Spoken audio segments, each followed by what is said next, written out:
पाडिदादांनी भाऊंच्या धक्क्यावरती वैभवचं कौतुक केलं आहे आणि नंतर त्याने बोललेल्या शब्दांचा मास देखील उतरवलेला आहे। तर त्यांनी सांगितले की मी तुम्हाला ॲप्रिशिएटेड करतो की ज्यावेळेस सत्याचा पंचनामा हा खेळ चालू होता त्यावेळेस तुम्ही पॅडीदादांनी जी कॉमेडी केली त्याच्यावरती ग्रुपच्या अगेन्स्ट असून सुद्धा तुम्ही त्याच्यामध्ये त्यांना ॲप्रिशिएट केलं, त्यासाठी मला तुमचं खरंच कौतुक वाटतं। आणि दुसरी गोष्ट म्हणजे तुमच्या शब्दावरती कंट्रोल नाहीये। मागच्या आठवड्यामध्ये देखील मी तुम्हाला सांगितलेलं होतं तुम्ही परत असं करणार नाही बोलात, पण या आठवड्यामध्ये परत तेच झाले आहे। तुम्ही तिथे बसून म्हणला की निकीसाठी मी इथून पुढे फेवर देणार नाही, म्हणजे तिच्या बाबतीत मी कसल्याही गोष्टीची ॲडजस्टमेंट करणार नाही।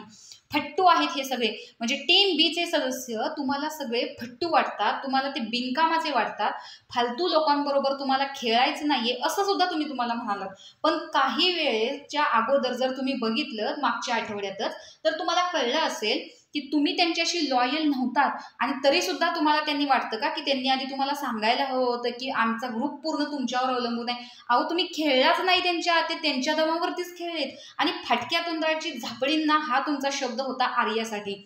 तर एवढे घाणेरडे शब्द तुम्ही एका मुलीसाठी वापरता आणि एका मुलगीची इज्जत तुम्ही काढता तिला झापडीन या शब्दात। तुम्हाला काय वाटतं या शब्दामुळे तुमचं कौतुक करतील का लोक?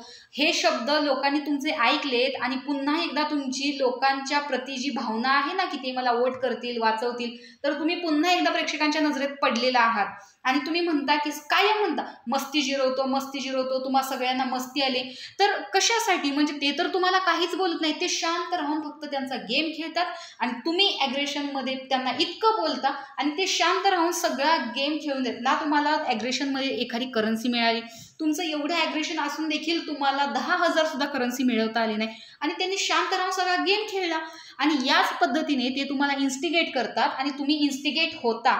आर्याने देखील जान्हवीला इन्स्टिगेट केलं, तिने धक्काबुक्की केली, पण आर्याने यातलं काहीही केलं नाही, तिची फक्त शब्दांची फेकाफेकी होती आणि ती रॅपर म्हणून शोभते। काय आहे ना वैभव, ॲग्रेशन किती जरी असलं ना तरी आपण त्या ॲग्रेशनमध्ये इतरांचा कसा अपमान करतोय, काय शब्द वापरतोय हे बघणं आणि त्यानुसार बोलणं खूप गरजेचं आहे, जे टीम बी मध्ये पाळलं जातं आणि ते तुमच्या चौघांमध्ये देखील कुठेही दिसत नाही। घनश्याम तर काय इकडे एकदा तिकडे एकदा भांडण असतो तिथे दिसत असतो तो, आणि इरिना तर काय शांतच असते।